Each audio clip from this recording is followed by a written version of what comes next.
Hello दोस्तों, उम्मीद करता हूँ कि आप सभी अच्छे होंगे। दोस्तों आज फिर मैं आपके लिए न्यू वीडियो लेकर आया हूँ। इस वीडियो में मैं आपको जो हमारी ईसीसी मेमोरी होती है और जो नॉन ईसीसी मेमोरी होती है उन दोनों के बीच में डिफरेंस बताने वाला हूँ। और दोस्तों जब भी हम होम पर्पस के लिए कोई पीसी बिल्ड करना चाहते हैं और जब हम उसके लिए काफी संख्या में वहाँ पे मदरबोर्ड देखते हैं और वहाँ पे आप देखेंगे कि काफी जो मदरबोर्ड होते हैं वहाँ पे लिखा होता है इसकी स्पेसिफिकेशन या फिर जो मेन हेडलाइंस होती है उसमें लिखा होता है कि ये जो मदरबोर्ड है नॉन ईसीसी अनबफर्ड मेमोरी सपोर्ट करता है। तो वहाँ पे दोस्तों क्या हमारा जो मदरबोर्ड है ईसीसी मेमोरी सपोर्ट करता है। अगर वहाँ पे सपोर्ट नहीं करता तो हमारी जो ईसीसी मेमोरी होती है उसका किस जगह पर इस्तेमाल किया था। और दोस्तों साथ में मैं आपको इस वीडियो में ये बताने वाला हूं कि हम होम पर्पस के लिए कोई पीसी बिल्ड करते हैं तो वहां पे क्या हम ईसीसी रैम का इस्तेमाल कर सकते हैं अपने मदरबोर्ड में। तो दोस्तों इन सब सवालों के जवाब मैं आपको इस वीडियो में देने वाला हूं। तो ये सब चीज जानने के लिए आप वीडियो को लास्ट तक देखते रहिए। तो देर न करते हुए शुरुआत करते हैं।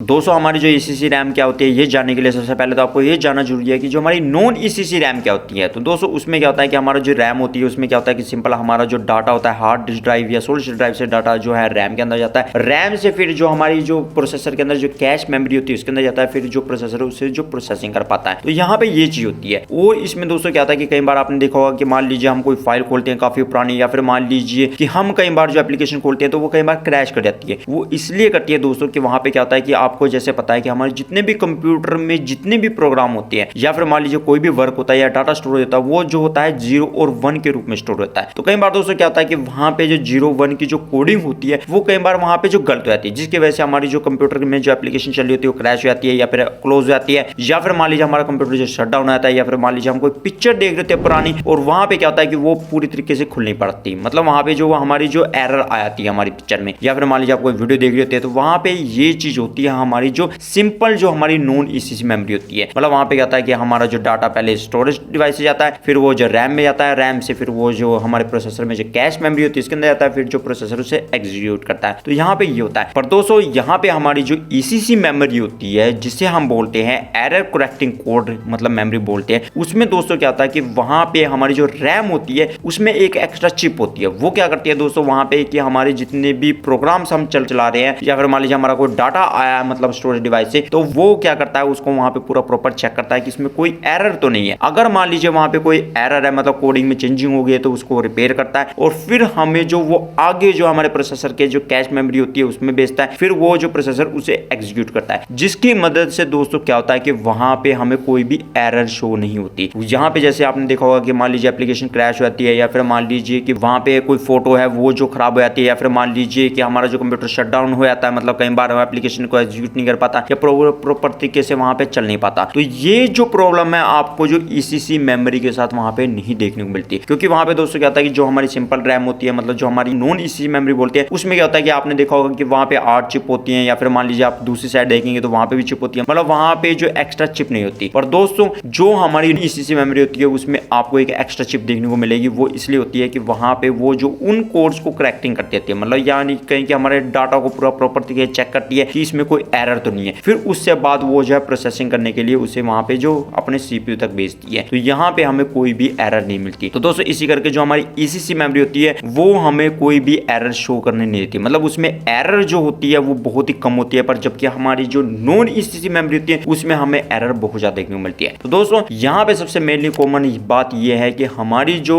ईसीसी मेमोरी होती है उसमें जो हमें एरर होती है बहुत ही कम देखने को मिलती है, और जो हमारी नॉन ईसीसी मेमोरी होती है उसमें हमें जो सीधा ही जो मिलता है, मतलब उसमें कोई भी एरर करेक्शन नहीं होती, जिसकी वजह से वहां पे जो काफी बार हमें जो एरर का सामना करना पड़ता है। मतलब वहां पे कई बार क्या होता है कि हमारी जो एप्लीकेशन क्रैश हो जाती है, मतलब चलाते चलाते वो हैंग अप होना शुरू होता है, तो वहां पे ये चीज होती है। या फिर मान लीजिए कोई हम पिक्चर काफी देर बाद इस्तेमाल करते हैं, मतलब अब नहीं इतना होता, क्योंकि वहां पे क्या होता है कि कई बार मान लीजिए कि हम कंप्यूटर को सडन बंद कर रहे हैं, या फिर मान लीजिए हमारा इलेक्ट्रिसिटी की वजह से एकदम से बंद हो गया है, तो वहां पे दोस्तों क्या कई बार क्या होता है कि हमारा जो डाटा स्टोरेज हो रहा है, तो वहां पे कई बार क्या होता है कि लाइट बंद होने की वजह से प्रॉपर तरीके से राइट नहीं हो पाता, या फिर मान लीजिए जो वहां पे 0 या 1 की शेप में जो हमारा डाटा वहां पे रिटर्न हो रहा है उसमें वहां पे गड़बड़ है, जिसकी वजह से वहां पे वो एरर आ जाता है। मतलब वहां पे हमारा जो प्रोग्राम या फिर खुलता नहीं तरीके से, या फिर मान लीजिए कोई इमेज है वो तरीके से खुल नहीं पाती है, तो वो इसी करके वहां पे नहीं खुल पाती है, मतलब उसमें काफी तरह के एरर हो जाते हैं, जिसकी वजह से हमारे वहां पे जो खुल नहीं पाते हैं। तो यहाँ पे दोस्तों नॉन ईसीसी में ये होता है। पर हमारे जो ईसीसी मेमोरी में वहां पे क्या होता है कि हमारे जो पूरी तरीके से वहां पे पूरा हर एक जो एप्लीकेशन के जो प्रोग्राम्स होते हैं या फिर मान लीजिए कोई फाइल्स है वो पूरी प्रॉपर तरीके चेक होती है, जिसकी वजह से वहां पे हमें जो एरर जो शो शो नहीं होती, या फिर मान लीजिए कि हमारी एप्लीकेशन इतनी ज्यादा क्रैश नहीं होती, या फिर मान लीजिए हम कोई भी चीज वहां पे करना चाहते हैं उसमें हमें जो बेस्ट रिजल्ट देखने को मिलता है। तो दोस्तों सिंपल मतलब यहाँ पे ये है कि हमारी जो नॉन ईसीसी मेमोरी होती है उसमें क्या होता है कि हमारा जो डाटा है मतलब स्टोरेज डिवाइस से उठता है, फिर वो जो रैम के अंदर जाता है, वहां पे कोई भी एरर करेक्शन नहीं करता रैम, फिर उसे क्या करता है उस डाटा को उठा के वो जो सीधा कैश मेमोरी पे भेजता है, कैश मेमोरी से बाद फिर उसे जो प्रोसेसर एग्जीक्यूट करता है। पर दोस्तों यहाँ पे जो हमारी ईसीसी मेमोरी होती है उसमें क्या होता है दोस्तों कि वो जो हमारे सेकेंडरी डिवाइस जितने भी हमारे डाटा जो रैम में उठाता है, रैम में उठाने के बाद वहां पे वो चेक करता है हर एक फाइल को ताकि इसमें कोई एरर तो नहीं है। एरर वहां पे करेक्शन करने के बाद या एरर हुई उसको करेक्शन करने के बाद वो जो डाटा है कैश मेमोरी में भेजता है, कैश मेमोरी से फिर हमारे जो प्रोसेसर के पास जाता है, जिससे हमारा जो डाटा जो है वहां पे जो एरर शो नहीं करता, या फिर मान लीजिए प्रोसेसर उसे एग्जीक्यूट अच्छी तरीके से करता है, जिसकी वजह से हमें जो रिजल्ट भी है बिल्कुल प्रॉपर तरीके से वहां पे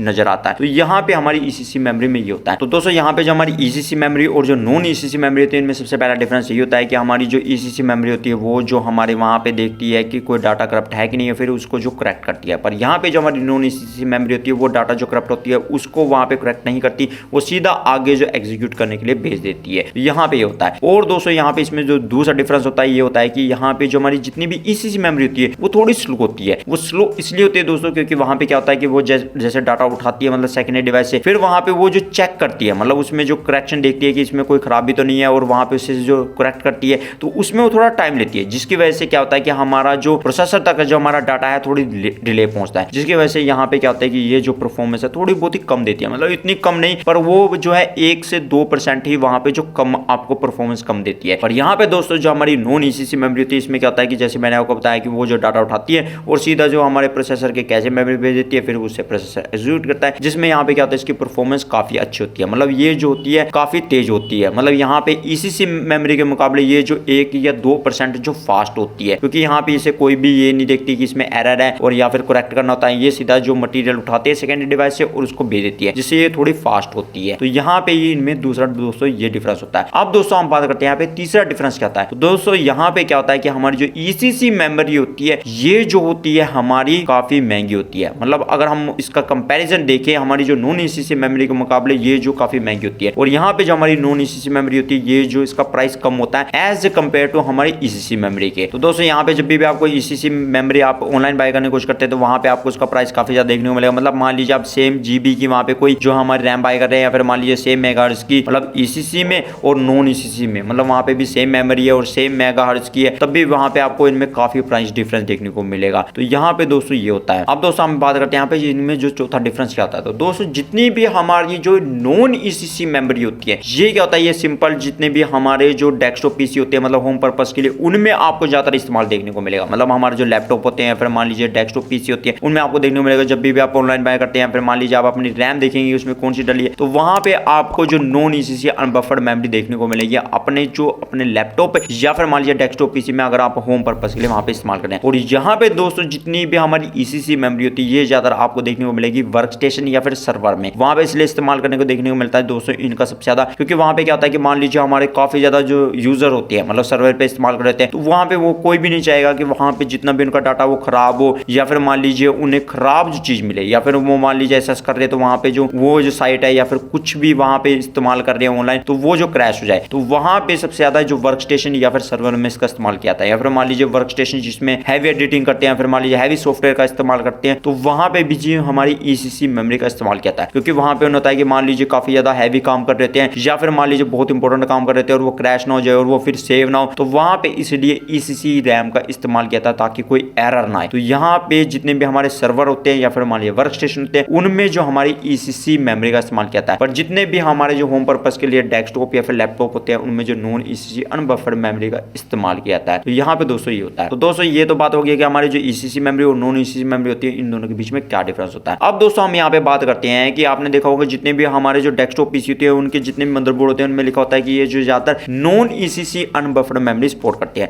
तो क्या दोस्तों हम उनके अंदर जो ईसीसी मेमोरी लगा सकते हैं? तो दोस्तों आप वहां पे नहीं लगा सकते, क्योंकि जब तक हमारी चिपसेट और जो प्रोसेसर सपोर्ट नहीं करता तब तक हम वहां पे जो ईसीसी मेमोरी नहीं लगा सकते, अगर हमारा मदरबोर्ड वहां पे सपोर्ट नहीं करता। अगर हम वहां पे लगाएंगे तब भी वो स्टार्ट नहीं होगा, क्योंकि वो जो सपोर्ट ही नहीं करता। तो दोस्तों यहाँ पे जितनी भी हमारी ईसीसी मेमोरी होती है वो ज्यादातर जो हमारे सर्वर्स या फिर जो वर्क स्टेशन के जितने मदरबोर्ड होते हैं उनमें ज्यादा इस्तेमाल करते हैं, क्योंकि उनके लिए जो चिपसेट होती है या फिर मान लीजिए प्रोसेसर होते हैं वो भी जो ईसीसी मेमोरी सपोर्ट करते हैं। जैसे मान लीजिए कि हमारे जितने भी इंटेल के ज़ियोन प्रोसेसर होते हैं जो वर्क स्टेशन या फिर जो हमारे सर्वर में इस्तेमाल किए जाते हैं, तो वहां पे आपने देखा होगा कि वो जो है ईसीसी मेमोरी सपोर्ट करते हैं। पर मतलब मान लीजिए हम इंटेल कोर प्रोसेसर ले तो वो जो हमारे ईसीसी मेमोरी सपोर्ट नहीं करते, तो मतलब वहां पे हम जो कोई डेस्कटॉप पीसी में मान लीजिए हमारा जो इंटेल कोर का प्रोसेसर लगा हुआ है, तो वहां पे हम उसमें जो ईसीसी मेमोरी लगाना चाहेंगे तो वो सपोर्ट नहीं करेगा। अगर मान लीजिए कहीं जो मदरबोर्ड है वो ईसीसी मेमोरी सपोर्ट करते हैं पर वहां पे प्रोसेसर सपोर्ट नहीं करता, तो वहां पे आप जो उसका ईसीसी मेमोरी का इस्तेमाल नहीं कर सकती। तो वहां पे दोस्तों जितने भी हमारे इंटेल कोर के प्रोसेसर होते हैं वो जो ईसीसी मेमोरी सपोर्ट नहीं करते अभी तक, तो वहां पे दोस्तों अगर मान लीजिए आप ईसीसी रैम लगाते हैं तो वहां पे आपको जो नॉन ईसीसी मेमोरी का इस्तेमाल करना पड़ेगा। ऐसे दोस्तों हमारे AMD प्रोसेसर के साथ होता है, वहां पे क्या होता है कि हमारे जो AMD के थ्रेडरिपर या फिर मान लीजिए हमारे AMD के EPYC प्रोसेसर होते हैं वो जो ईसीसी मेमोरी का सपोर्ट करते हैं, तो वो ज्यादातर जो वर्क स्टेशन या फिर जो सर्वर्स में इस्तेमाल किए हैं। जैसे जो हमारे जो AMD थ्रेडरिपर प्रो जो प्रोसेसर होते हैं, मतलब जो वर्क स्टेशन वाले होते हैं वो जो वर्क स्टेशन में इस्तेमाल किए हैं, और जो हमारे AMD के EPYC प्रोसेसर होते हैं वो जो सर्वर्स में इस्तेमाल किए हैं, तो वो जो ईसीसी मेमोरी सपोर्ट करते हैं, तो वहां पे उनके लिए जो हमारी ईसीसी रैम होती है और उसमें जो काफी जो संख्या में वो जो मतलब यानी कि काफी जो टेराबाइट में वहां पे वो जो रैम भी सपोर्ट करते हैं। ऐसे मान लीजिए इंटेल के जो हमारे Xeon प्रोसेसर होते हैं वो